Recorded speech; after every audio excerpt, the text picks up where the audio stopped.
Boa noite a todos. É um prazer retornarmos a esta casa, onde o Carlos, com muita propriedade, colocou que nós estivemos aqui durante a nossa preparação, vamos dizer assim, né? Durante a vida espírita. E tem duas casas que a gente realmente é muito grato, né? O lar transitório, o antigo lar transitório, da nossa querida dona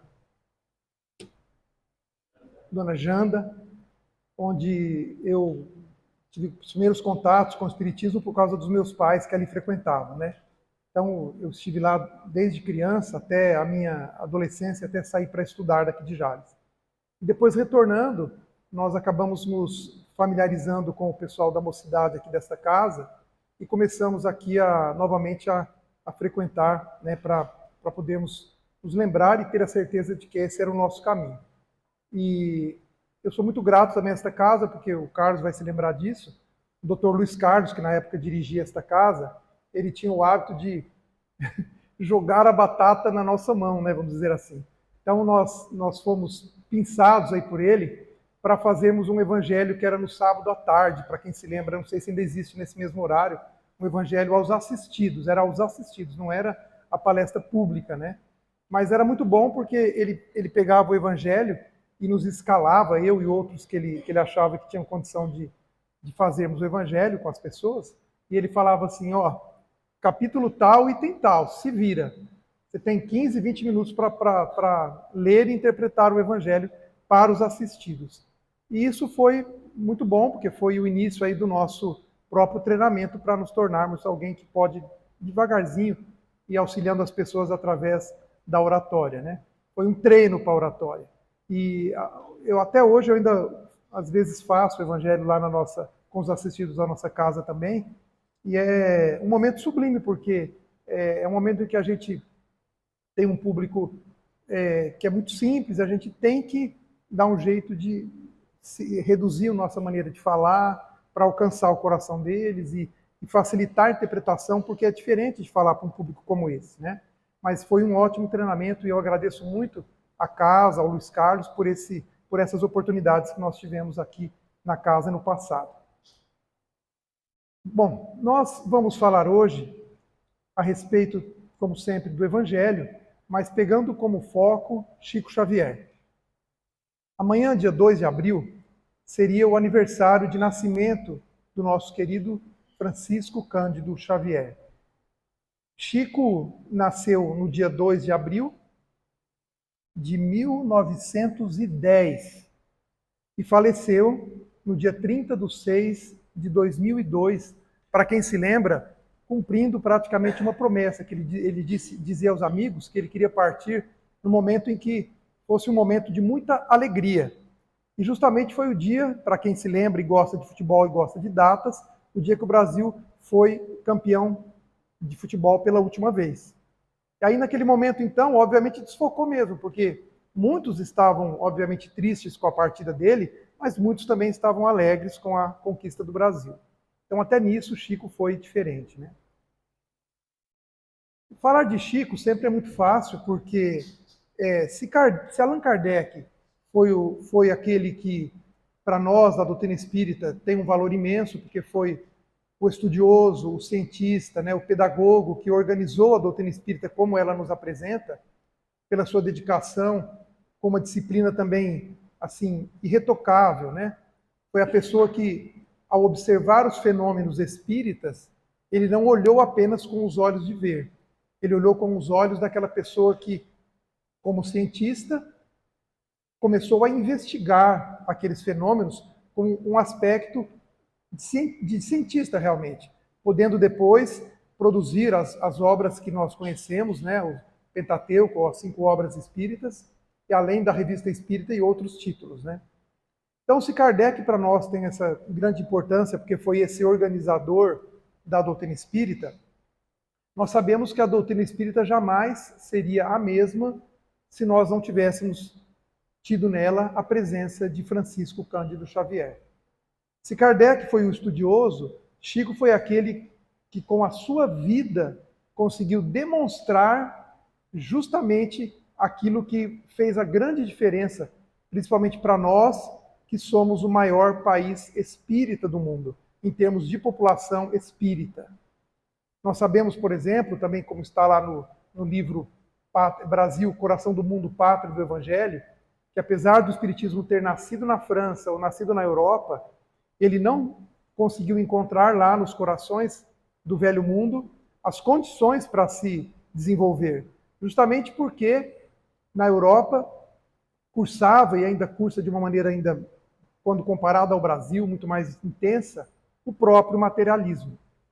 E então, migrando para o Brasil, nós tivemos então a sorte de termos grandes almas aqui. Não só Chico, mas Bezerra de Menezes, comentávamos agora há pouco, Eurípides Barçanufo e outros grandes homens, né, que tiveram aí essa incumbência de demonstrar muito mais do que com o estudo, com a divulgação formal, através das suas vidas, demonstrarem pelo seu testemunho a grandiosa verdade a respeito da vida verdadeira, que é a vida espiritual. E Chico, então, especialmente com a sua maneira de ser, com a sua bondade, com a sua humildade, que é incomparável, ele foi e ainda é o grande divulgador da doutrina espírita no Brasil. Todos nós espíritas não podemos jamais deixar de lembrar da pessoa do Chico, lembrar dos seus ensinamentos, estudar os seus livros, que são mais de 452 psicografados. Nós temos que sempre nos lembrar dele, não só nessas datas próximas aí do seu aniversário, ou no mês em que ele faria o seu aniversário, mas acho que em todos os momentos utilizarmos os exemplos de Chico para auxiliar as pessoas, para ensiná-las e também para a nossa própria vida. Modelo, como o Espiritismo nos ensina, é só Jesus, mas exemplos nós temos muitos, e um dos nossos maiores exemplos deve ser a vida, a obra e a pessoa de Francisco Cândido Xavier. Nós sabemos, por exemplo, que Chico, apesar de ser espírita, ele é uma unanimidade, mesmo entre aqueles que não são espíritas. Vocês encontram aí nos depoimentos de vários personagens não espíritas, depoimentos a respeito da pessoa do Chico, como até hoje ele é tratado com respeito por outras religiões, porque ele era um homem de bem, que transcendia a questão da própria religião. Tanto que quem se lembra, há muitos anos atrás, se fez um concurso para designar o maior personagem do século passado. E o vencedor foi justamente o Chico. Aí a gente fala assim, mas como assim, né? Nós somos talvez 2 milhões de espíritas num país com mais de 200 milhões de pessoas. Na amostragem daqueles que foram votando nos personagens, até ficar, eu não lembro quem ficou na final, mas aí foi o Chico e o Chico ganhou. Não foram só votos dos espíritas, foram votos de católicos, de evangélicos, de pessoas que não eram religiosas, mas que reconheciam na pessoa do Chico um homem de bem. Aquele homem que renunciou à própria vida em relação à sua própria missão, que é uma missão, foi uma missão grandiosa, né? Tanto que quando Emmanuel apareceu para ele na beira do lago, lá na cidade em que ele o encontrou, Emmanuel disse a ele que para que ele vencesse a sua missão, ele teria que teria que ter 3 coisas na vida. E Emmanuel relacionou para ele a disciplina e a disciplina, enumerando então o que ele precisava fazer para vencer. Quando começou também a psicografar os seus livros, Emmanuel disse a ele que o trato, entre aspas, entre eles, é que Chico psicografaria 100 livros. Quando chegou no final dos 100 livros, Emmanuel disse, olha, a gente mudou um pouquinho aqui a tua relação com as obras mediúnicas, você vai ter que produzir mais 100 livros. E assim foi. Até que, bem no final da sua vida, Chico já bastante velhinho, ele pergunta ao Emmanuel, escuta, mas nós tínhamos combinado um certo número de livros e nós estamos aí já com mais de 300 obras. E aí o Emmanuel disse, olha, sinto muito, senhor Francisco Cândido Xavier, numa reunião com os superiores nossos aí do mundo maior, a sua vida foi desapropriada, ela não lhe pertence mais. Você vai continuar escrevendo até que você tiver condições de escrever. Essa foi a fala de Emmanuel para o Chico, quando ele questionou a questão da quantidade dos seus livros. Mas vamos lá. Vamos então relacionar o Evangelho com algumas circunstâncias e exemplos da vida do próprio Chico. Então começamos com um item que é: muito se pedirá àquele que muito recebeu. Isso está no Evangelho, no capítulo 18. Então, com relação a isso, nós vamos contar uma pequena história do Chico, quando ele ainda estava começando a fazer o seu desenvolvimento lá em Pedro Leopoldo, no centro espírita que ele fundou junto com seu irmão, e que ele, então, naquele começo, algumas pessoas duvidavam da sua mediunidade, o questionavam, e até eram desagradáveis com ele. E num determinado dia, Chico sofreu tanto aborrecimento que ele sentiu-se realmente agastado, sentiu-se irritado. Lembremos aqui, fazendo um parêntese, que não é porque era o Chico Xavier que ele não tinha direito de ter sentimentos como nós temos. É preciso desmistificar o médium, porque Chico, obviamente, era médium, né, era um médium muito especial, muito diferente, mas era uma pessoa que, estando na Terra ainda, estava vinculada às circunstâncias e aos sentimentos que a nossa vida de relação normal nos traz. Não é porque era o Chico que ele, de vez em quando, não tinha sentimentos que ele não deveria ter. Mas, nesse momento, então, ele teve um desses sentimentos que não deveria ter, e aí, então, aborrecido, lhe aparece a sua mãe biológica, que já havia desencarnado quando ele tinha 5 anos, né? Que era Maria João de Deus. E aí Chico, conversando com a mãe, então, reclama a ela a questão de estar irritado por causa do comportamento das pessoas e tal. E aí a mãe dele lhe dá uma receita. Ela fala: olha, meu filho, sabe o que você vai fazer? Você vai tomar a água da paz.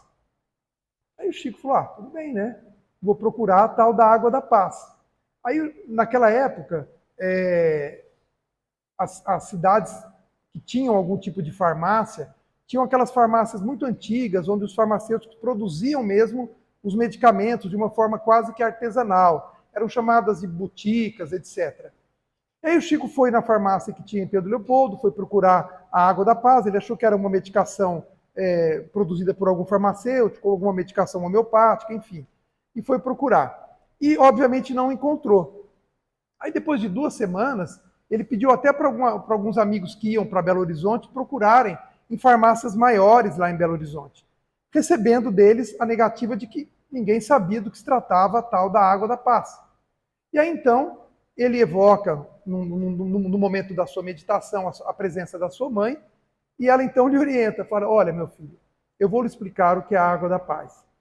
Quando você estiver numa circunstância de diferença com alguém, ou irritadiço, querendo, às vezes, partir para um determinado confronto, né? Confronto, óbvio, de palavras, né? Ou de sentimentos, você pega um copo d'água, coloque na boca, tome um pouco da água e o restante você fica com ela na boca.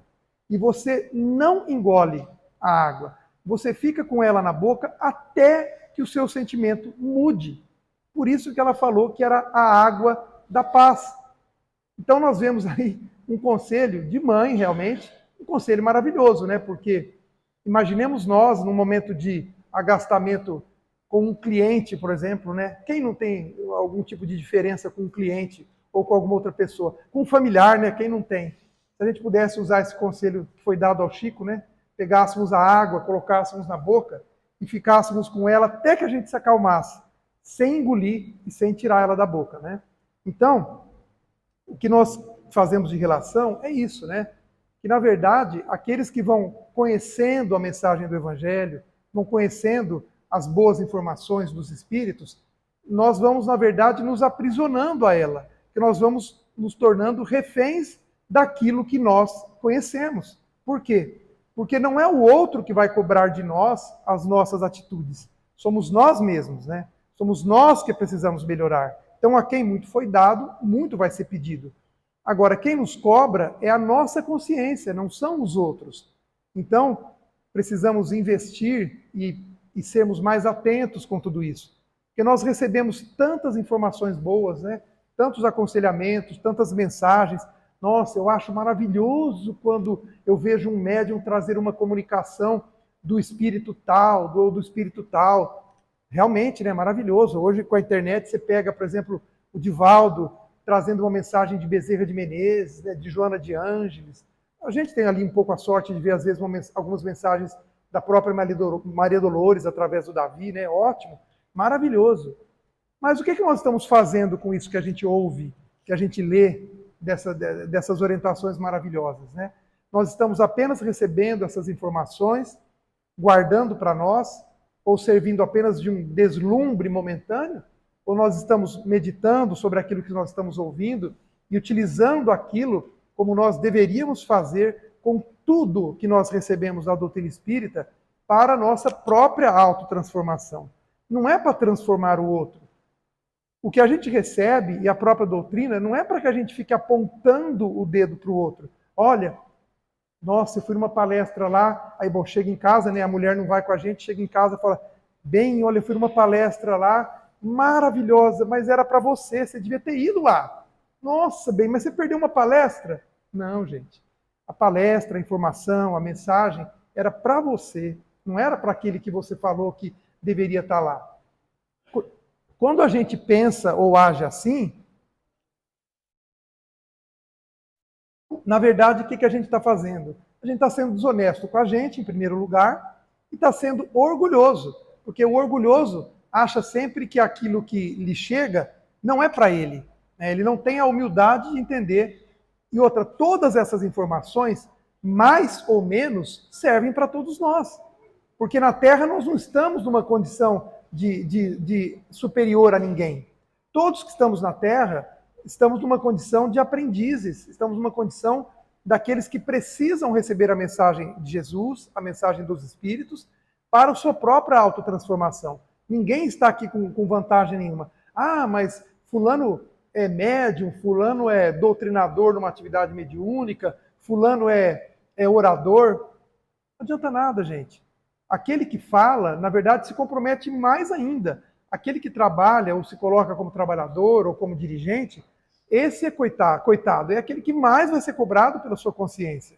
Não é o outro que às vezes só frequenta. Não estou dizendo que a gente tem só que frequentar, não é isso. Mas é que a gente se ilude, né, achando que aquele que às vezes tem mais facilidade ou que traz informações para nós num seminário, que ele é melhor. Não é melhor que ninguém, gente. Ele está na mesma caminhada que nós. Talvez ele possa ser, naquele momento, realmente mais dedicado, mas ao mesmo tempo, como eu disse no começo, ele está se aprisionando naquilo que ele sabe e naquilo que ele fala, porque ele mesmo vai se cobrar mais do que qualquer um de nós.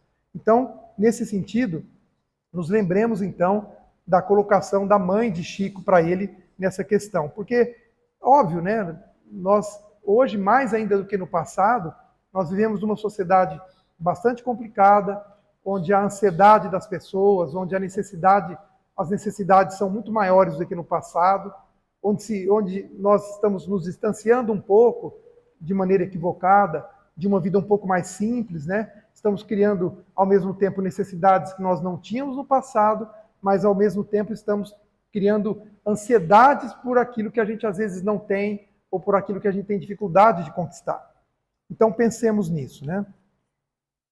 Então, essa lição de Chico é uma lição de humildade e de silêncio, né? Porque muitas vezes é melhor que nós fiquemos realmente quietos, né? Que nós evitemos a palavra ofensiva ou de termos reações, né? Muitas vezes.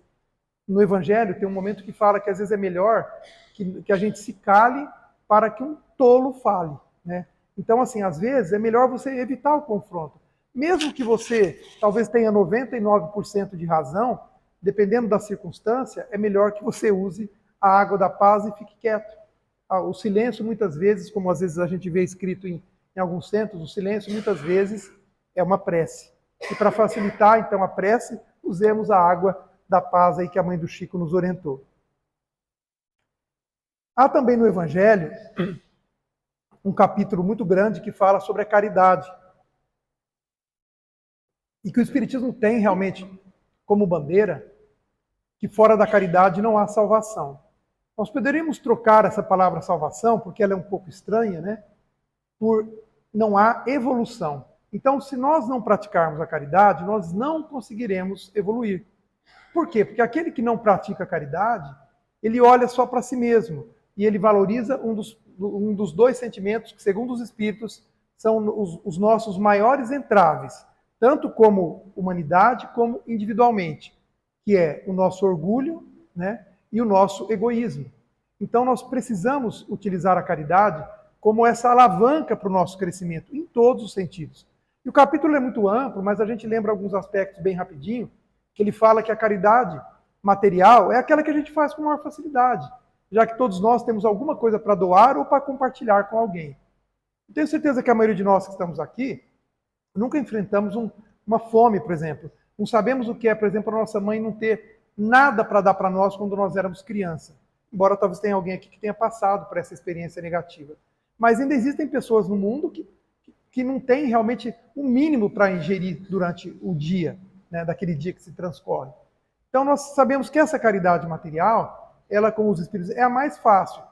A mais difícil é a caridade moral. Porque a caridade moral, os espíritos usam até no Evangelho um termo que parece até um pouco exagerado, porque eles falam assim, em geral, nós nem nos suportamos uns aos outros. Então parece mesmo um pouco exagerado, mas pode procurar. Ele usa justamente esse termo no Evangelho. Porque eu acho que hoje ainda é mais fácil da gente aplicar esse termo, não nos suportarmos uns aos outros, né? Será que nós estamos hoje mais intolerantes do que nós éramos há 10 ou 20 anos atrás? Eu não estou falando individualmente, cada um de nós. Eu estou falando como sociedade. Será que nós estamos mais intolerantes? No trânsito, será que nós estamos mais intolerantes no trânsito? Ou será que quando a gente é fechado, ou passa uma daquelas motos com o escapamento aberto, que é uma delícia ouvir aquele barulho, né? Será que quando passa por nós a gente fala assim, vai com Deus, meu irmão? É isso que a gente fala? Ou não? É difícil, né? É claro que se a gente já não consegue mais xingar as pessoas no trânsito, já é uma vitória, você está melhorando. Porque eu sei que muitos de nós já xingamos, eu já xinguei. Não estou me colocando acima de ninguém, não. Mas tenho melhorado, já tenho conseguido não xingar mais quando alguém faz alguma coisa errada. Tentando compreender que ele, talvez naquele momento, está com um nível de entendimento e de consciência menor que o meu. Então, que eu possa fazer emitir para ele um pensamento melhor do que talvez um pensamento negativo. Se eu já conseguir fazer isso, ótimo, eu já estou melhorando um pouquinho, né? Será que nós estamos mais tolerantes nas circunstâncias naturais da vida, né? A gente às vezes percebe que realmente, acho que a humanidade realmente não está. E depois da pandemia, parece que as pessoas ainda não tiveram a sua ficha caída em relação a algumas coisas, né? Então as pessoas estão realmente bastante intolerantes, né? Quem lida diretamente com o público, com as pessoas, sabe do que eu estou dizendo, né? As pessoas hoje não têm paciência com quase mais nada, né? Fazem cobranças, às vezes, indevidas para quem está atendendo, para quem está oferecendo um serviço, uma orientação. Aqui devem ter alguns que são professores, talvez alguns que sejam bancários. Eu converso com amigos que são professores ou que são bancários, 80% toma remédio. Ou já fizeram tratamento, ou já fizeram terapia, ou já estão afastados, ou eu estou falando alguma coisa que não é realidade. Será que só eu que sei disso? Justamente porque está bastante difícil, né? Mas a gente entende, como espíritas que somos, que nós estamos numa fase de regeneração e que toda essa, entre aspas, essa bagunça do mundo, ela se faz necessária para que a gente depois alcance um período melhor. Mas é preciso que a gente vá meditando sobre isso e se corrigindo. Porque, como eu falei já numa parte da nossa conversa, não é apontando o que o outro deve fazer ou o que o outro está fazendo de errado. É prestando atenção naquilo que nós estamos fazendo e não o outro, né? É preciso prestar atenção em nós. Então, em relação à caridade, nós temos também uma história do Chico que eu não conhecia quando eu fui fazer a pesquisa para a gente montar a palestra, que está no livro Lindos Contos de Chico Xavier, de Ramiro Gama, para a gente não ficar sem citar a fonte. E essa história é muito comovente. Então tem muita coisa do Chico que a gente não conhece, porque a vida dele foi muito ampla, né? Então, diz nessa história, que é verídica, que lá em Pedro Leopoldo, num determinado momento, Chico ficou sabendo que um cego sofreu um acidente, ele caiu de um viaduto e se machucou de maneira bastante grave. E aí foram pedir socorro para o Chico. E é claro, gente, que o Chico jamais ia negar auxílio para quem quer que fosse. Muito menos para um indigente que vivia na cidade e que era cego e que estava machucado. Então o Chico alugou um quartinho para poder tomar conta daquele cego até que ele pudesse se recuperar e voltar para a vida de rotina dele de alguém que pedia nas ruas para sobreviver. Só que tinha um problema. O Chico trabalhava, né? E uma pessoa já machucada requer cuidados. Imagina um cego que depende de alguém para fazer tudo, para se alimentar, para ir ao banheiro, etc., para tomar uma água, né? Então, o que o Chico fazia? O Chico passava a noite com ele lá naquele quartinho. Mas o Chico trabalhava. Então, ele foi pedir ajuda para as pessoas para que alguém pudesse ficar com o cego durante o dia, porque ele trabalhava. E aí, o Chico teve uma ideia. Ele pagou um artigo no jornal contando a história do cego e a necessidade que ele precisava de alguém que pudesse guardar ali a companhia, estar com o cego durante o tempo em que ele tinha que estar trabalhando. E aí ele colocou lá no artigo que podia ser qualquer pessoa, de qualquer religião, podia ser espírita, católica, evangélica. Aliás, ele colocou assim, até um ateu que não acredita em Deus, mas acredita que é preciso ajudar alguém, que venha nos auxiliar, que eu preciso de alguém que fique com o cego. E aí, depois de 2, 3 dias, não tinha aparecido ninguém. Ninguém. E o Chico já preocupado, fazendo preces, né, pedindo, meu Deus, manda alguém, senão, coitado, como é que eu vou cuidar desse homem? E aí, no 3º dia, apareceram 2 prostitutas da cidade de Pedro Leopoldo.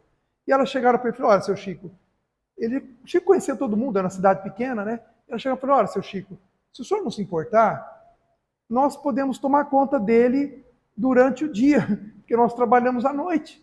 Então, nós não fazemos nada durante o dia. E à noite nós temos que ir lá para o nosso trabalho, né?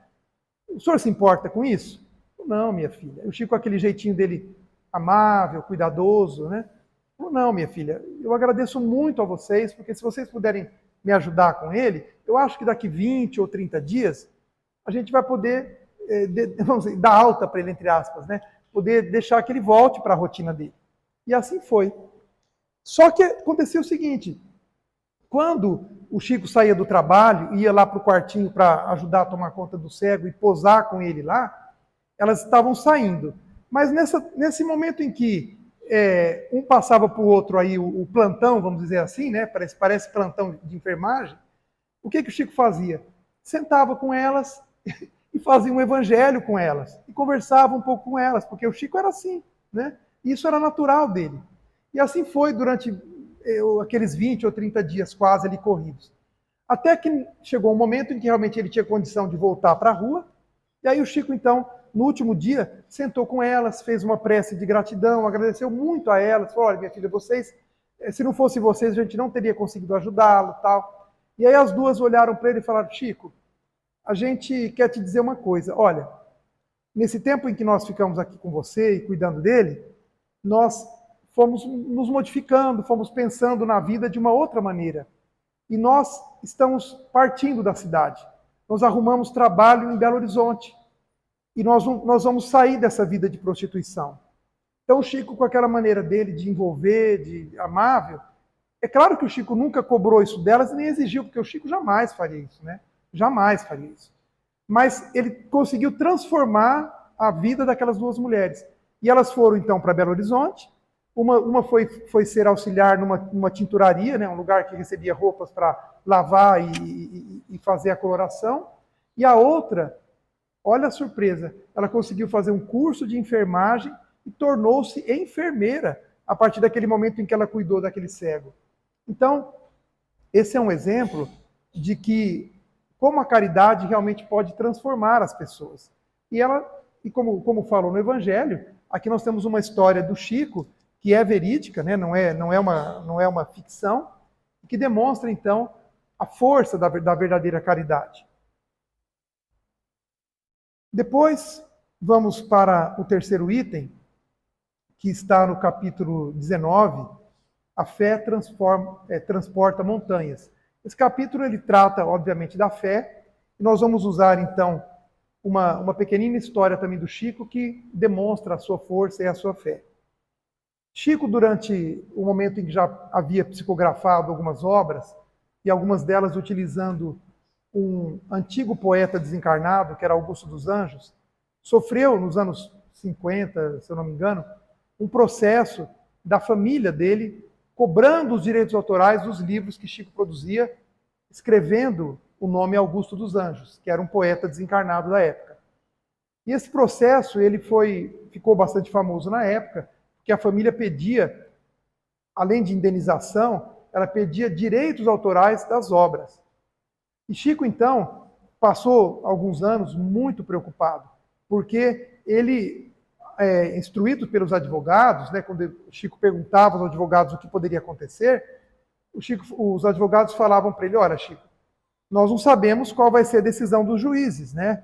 Porque não tem como prever decisão de juiz, né? Cada um tem uma cabeça, às vezes alguém pode não gostar de você, ou então gostar de você, não ter nenhum sentimento por você, mas também ao mesmo tempo interpretar dentro das leis aí que você talvez realmente seja culpado por ter trazido aquelas obras e ter se beneficiado, embora Chico, na verdade, nunca foi beneficiado, né? Porque aqui a gente deve abrir um parêntese: nenhum dos 452 livros psicografados por Chico tinham direitos autorais para ele mesmo. Se o Chico tivesse direitos autorais das obras que ele escreveu durante a sua atividade, Chico seria um milionário. Mas Chico não tinha nenhum dos direitos autorais das suas obras. Todos os direitos autorais das obras do Chico ou foram doadas para a Federação Espírita Brasileira ou para dezenas de casas de caridade, para que isso pudesse fornecer recursos para essas casas. Então, Chico jamais se beneficiou de um centavo daquilo que ele escreveu. Primeiro porque, pela sua coerência, Chico dizia: nada do que eu escrevi foi eu que escrevi. Eu fui apenas um instrumento desses espíritos para poder escrever essas obras. Nada do que está aqui é meu. Eu sou apenas um transmissor, um médium psicográfico, apenas isso. Ele sempre deixava isso muito claro. E tanto é verdade que quem conhece a casinha dele lá em Uberaba, que virou museu, sabe que era uma casa bastante simples e que o Chico, na verdade, o que ele tinha naquela casa? Um quartinho menor do que esse espaço aqui entre nós, e o quartinho dele tinha uma cama de solteiro, uma pequena arara onde ele pendurava o seu terninho, que ele tinha dois, as boininhas que ele usava para falar para as pessoas que ele usava aquilo para diminuir a sua feiura, ele falava isso direto. Uma escrivaninha pequena que ele psicografava durante muitas das madrugadas, e um guarda-roupa daqueles antigos, pequenos, surrado. Era o que ele tinha, está lá preservado. Quem quiser conhecer, vale a pena. Demonstrando aí a sua grande humildade. Mas, em relação à fé, Chico, então, muito preocupado, muitas vezes recorria àqueles espíritos mais próximos dele para isso, né? Para perguntar o que podia acontecer, às vezes estava angustiado com aquela questão do processo, e ele não se manifestava porque os espíritos o aconselharam para que ele não fizesse nada, para que ele não se preocupasse com nada. Não estavam garantindo para ele qual era o resultado daquele processo, mas disseram para ele para que ele tivesse e que ele demonstrasse aquilo que ele precisava dar de exemplo aos outros em relação à fé, que ele tivesse confiança naquilo que fosse acontecer. E aí, quando eles falaram isso para o Chico, ele foi se tranquilizando, e esse processo ele transcorreu por mais de 2 ou 3 anos, não sei, mas felizmente, quando o processo foi concluído, os juízes decidiram que a família não tinha direito a absolutamente nada. Só que depois que acabou o processo, ou um pouco antes, não sei, o próprio Augusto dos Anjos, quando escrevia por Chico, podem ver que tem livros que têm essa denominação, ele passou a utilizar o pseudônimo Irmão X. É por isso que em muitas obras do Chico aparece como Irmão X, justamente porque ele não quis mais se pronunciar como Augusto dos Anjos, mas é o mesmo espírito. Irmão X é Augusto dos Anjos. E para concluirmos, né, já que estamos chegando aí próximo do tempo ideal para as palestras, nós vamos até o capítulo 8, no item 1, que é deixar vir a mim as criancinhas. Nesse capítulo do Evangelho, Jesus nos dá ensinamentos a respeito da simplicidade, da humildade, mas também da necessidade de tomarmos contato com as crianças, porque as crianças, elas são, até, né, atingirem uma determinada idade, elas são realmente muito mais puras, elas são mais sinceras, né? Criança é tão sincera que às vezes a gente passa vergonha com criança, né? Um dia, só para a gente lembrar de uma coisa engraçada, eu estava atendendo lá no meu consultório e eu estava com um amigo, também é veterinário, e ele tem 1,90 m, mas ele é bem gordinho, sabe? E aí chegou uma amiga trouxe um animal para atender, e ela tinha na época um filho de uns 6 anos, né? O menino entrou na sala, a primeira coisa que ele ficou olhando foi olhar para o meu amigo, que é grande e tinha um abdômen um pouco distendido. O menino não se aguentou, cutucou a mãe e falou assim: mãe, por que ele parece Papai Noel? Essa mãe ficou tão vermelha, mas ele não tem barba, não tinha nada. Ele fez a analogia com a barriga do Papai Noel e a barriga do meu amigo. Né? E perguntou para a mãe na frente. A mãe ficou tão sem graça, falou: você desculpa, mas ele é assim mesmo. Mas é isso, a criança ela é sincera. Né? Às vezes a gente pensa mesmo que uma pessoa um pouquinho mais gorda pode ter uma barriga que parece o Papai Noel, mas você não vai falar para a pessoa, é óbvio. Mas a criança fala, né? Então, só para a gente lembrar o que é essa humildade, essa simplicidade e muitas vezes a verdade das crianças. Mas na história do Chico, para relacionar com essa questão da simplicidade, da humildade e dessa necessidade de auxiliarmos as crianças, certa vez um jornalista, numa entrevista com o Chico, perguntou para ele: Chico, eu queria que você dissesse para nós rapidamente o momento da tua vida que você considera assim dos mais importantes. O que é que você se recorda nessa sua vida assim tão rica, né, de histórias, de momentos com as pessoas? E o Chico falou o seguinte: olha, uma vez eu estava saindo de casa e eu tinha um compromisso. Eu tinha que ir num cartório, assinar um documento. E eu tinha hora para isso. Então eu fui até o ponto de ônibus, esperando o ônibus que pudesse me levar até o centro da cidade. E quando o ônibus já estava se aproximando, uma criança começou a gritar ao longe: tio Chico, a criança ficou gritando, né? E aí, naquele momento, o ônibus parou e o motorista pediu para que ele entrasse. Mas aí, o Chico tinha duas opções. Se ele entrasse no ônibus, ele ia deixar a criança falando sozinha. E se ele não entrasse no ônibus, ele ia perder o compromisso. Não sei o que ia acontecer, mas ia perder o compromisso para atender a criança. O que vocês acham que o Chico fez? Ele atendeu o compromisso ou atendeu a criança? Atendeu a criança. E quando ele chegou perto da criança, aí o Chico perguntou para a criança: o que é que você precisa, meu filho? Aí a criança abriu os braços e falou assim: eu só queria dar um abraço no senhor, tio Chico. Olha só. E aí ele deu um abraço naquela criança, um abraço longo, né? A gente imagina espiritualmente o que aconteceu naquele momento, porque com a sinceridade daquele espírito que era uma criança, como aquilo deve ter envolvido o Chico e o auxiliado, inclusive, a recarregar as suas próprias energias, né? Então a gente vê que, se fosse qualquer um de nós, muito provavelmente a gente tinha deixado a criança falando sozinha e nós tínhamos ido para o nosso compromisso, né? E aí, então, nesses exemplos, a gente lembra que quantas vezes a gente desperdiça momentos de auxiliar alguém, ou apenas de dar uma palavra amiga, ou de encontrar alguém, alguém que a gente conhece um pouco mais ou um pouco menos aí no momento qualquer da nossa vida, né, nas circunstâncias da vida, e a gente não tem tempo para ouvir ninguém, né? A gente não tem tempo para conversar 5 minutos, mesmo que seja para que a pessoa apenas lamente a sua situação. Às vezes ela está com um problema grave em casa, ou com ela mesma, né? Mas a gente não tem essa tolerância, essa paciência, essa dedicação, às vezes até de ouvir alguém mais próximo da gente. E aí a gente perde a oportunidade, né?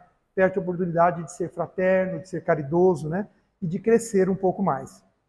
Então, esses foram alguns momentos aí em que a gente pôde relacionar algumas histórias do Chico com o próprio Evangelho, demonstrando aí mais uma vez que Chico não foi apenas alguém que nos trouxe lições para a vida. Ele exemplificou com a sua própria existência, e são muitos momentos, né? A vida do Chico é riquíssima. Eu recomendo para quem não conhece ler a biografia do Chico, né?